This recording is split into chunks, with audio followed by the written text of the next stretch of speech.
அஸ்ஸலாமு அலைக்கும் மக்களே. இன்னைக்கு துல்ஹஜோட 2வது நோன்பு. நம்ம ஊரில் இன்னைக்கு தான் ஃபஸ்ட்டு நோம்பாக இருக்கும். அல்ஹம்துலில்லா நேற்று வந்து நல்லபடியாக ஒரு நோன்பு முடிச்சாச்சு.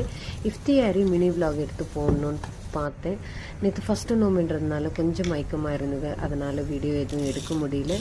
ஸோ காலையில் இப்போ எஞ்சாச்சு. கொஞ்சோண்டு வெந்தயம் எம்டி ஸ்டமக்கில் போட்டுட்டு ஒரு கிளாஸ் தண்ணி குடிக்கிறது வழக்கம். ஸோ அது முடிச்சாச்சு. தஹஜ்ஜுத் தொழுதுட்டு சஹாரும் முடிச்சாச்சு. சஹார் ரொம்ப பெருசு இல்லை இன்றைக்கி, தயிர் சாதம் தான். ஏன்னா 3 டேஸாகவே நான்வெஜ்ஜாக தான் இருக்குது, அதனால் இன்றைக்கி தயிர் எடுத்துக்கிட்டேன். சஹார் முடிச்சிட்ட உடனே ஒரு பெரிச்சப்பழம் சாப்பிட்றது வழக்கம்.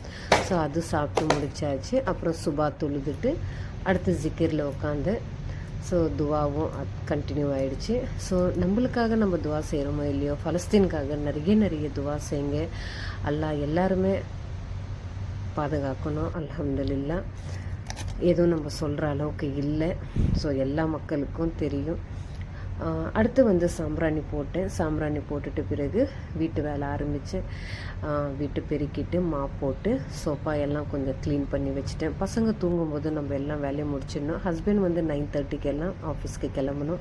ஸோ இப்போ எல்லாம் முடிச்சிட்டோன்னா ஒரு 2-3 மணி நேரம் நான் தூங்கி 8:30க்கு எழுந்துச்சி நாஸ்டா செஞ்சு அவருக்கு கொடுத்து அனுப்பிச்சிடுவேன். ஸோ அல்ஹம்துலில்லாஹ் இன்றைக்கி நல்லபடியாக நோன்பு